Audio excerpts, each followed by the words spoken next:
हमारा संविधान यानी द कॉन्स्टिट्यूशन ऑफ इंडिया हर नागरिक को ना एक तरह की सुपर पावर देता है, एक गारंटी। तो आज हम इसी गारंटी, हमारे फंडामेंटल राइट्स या कहें मौलिक अधिकारों को एकदम आसान भाषा में समझने वाले हैं। अच्छा, जरा सोचिए, क्या हो अगर किसी को बिना किसी ठीक ठाक वजह के पुलिस पकड़ कर ले जाए?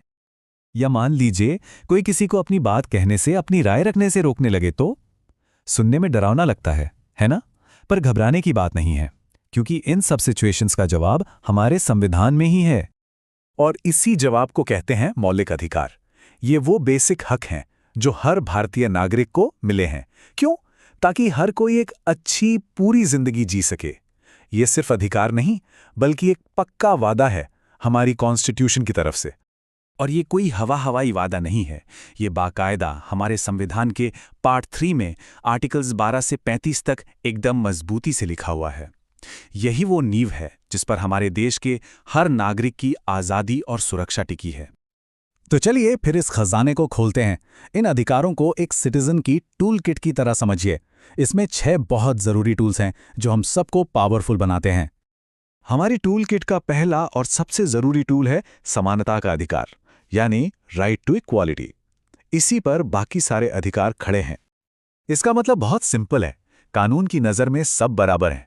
कोई अमीर गरीब ऊंच नीच नहीं। किसी के साथ भी उसके धर्म, जाति, जेंडर या वो कहाँ पैदा हुआ है, इस आधार पर भेदभाव नहीं हो सकता। और हाँ, सरकारी नौकरियों में भी सबको बराबर मौके मिलने चाहिए। इसी अधिकार में एक बहुत ही ज़रूरी बात लिखी है जो सबको पता होनी चाहिए। आर्टिकल 17 ये अस्पृश्यता यानी छुआछूत जैसी प्रथा को पूरी तरह से खत्म करता है। ये एक कानूनी अपराध है। अच्छा, अब आते हैं अगले टूल पर। ये शायद सबसे फेमस है, स्वतंत्रता का अधिकार यानी राइट टू फ्रीडम।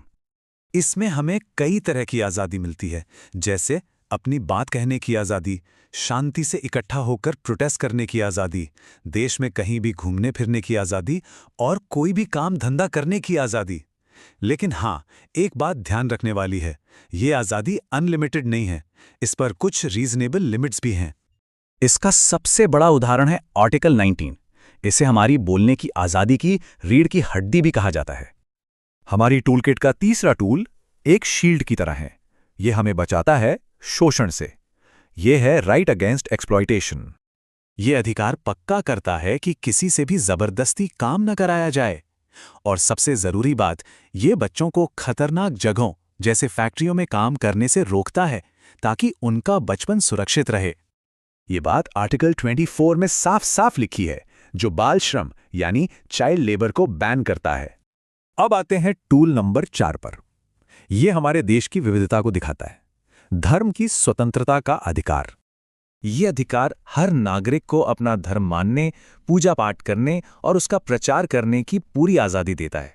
बस इसमें यह ध्यान रखना होता है कि इससे समाज में कोई गड़बड़ी ना हो। अगला टूल भारत की खूबसूरती यानी उसकी डाइवर्सिटी को संभाल कर रखता है। यह है सांस्कृतिक और शैक्षिक अधिकार। ये अधिकार हर किसी की भाषा, पहनावे और संस्कृति की रक्षा करता है। साथ ही जो अल्पसंख्यक समुदाय हैं, उन्हें अपने एजुकेशनल इंस्टीट्यूट खोलने और चलाने का भी हक देता है। लेकिन यहाँ एक बहुत बड़ा सवाल है कि ठीक है, ये सारे अधिकार तो बहुत अच्छे हैं, पर अगर कोई इन अधिकारों को मानने से मना कर दे, इन्हें छीनने की कोशिश करे, तो क्या होगा? क्या ये सब सिर्फ कागज पर लिखी अच्छी बातें हैं? जी नहीं, बिल्कुल नहीं। और यहीं पर आता है हमारा सबसे पावरफुल टूल, एक तरह की मास्टर की, जिसे खुद संविधान की आत्मा कहा गया है। ये छठा और आखिरी अधिकार है, संवैधानिक उपचार का अधिकार, जो आर्टिकल 32 में दिया गया है। डॉक्टर भीमराव अंबेडकर ने इसे संविधान की आत्मा और उसका दिल कहा था। ऐसा क्यों? क्योंकि यही वो अधिकार है जो हमें पावर देता है कि अगर हमारे किसी भी मौलिक अधिकार का हनन हो, तो हम सीधे सुप्रीम कोर्ट या हाई कोर्ट जा सकते हैं।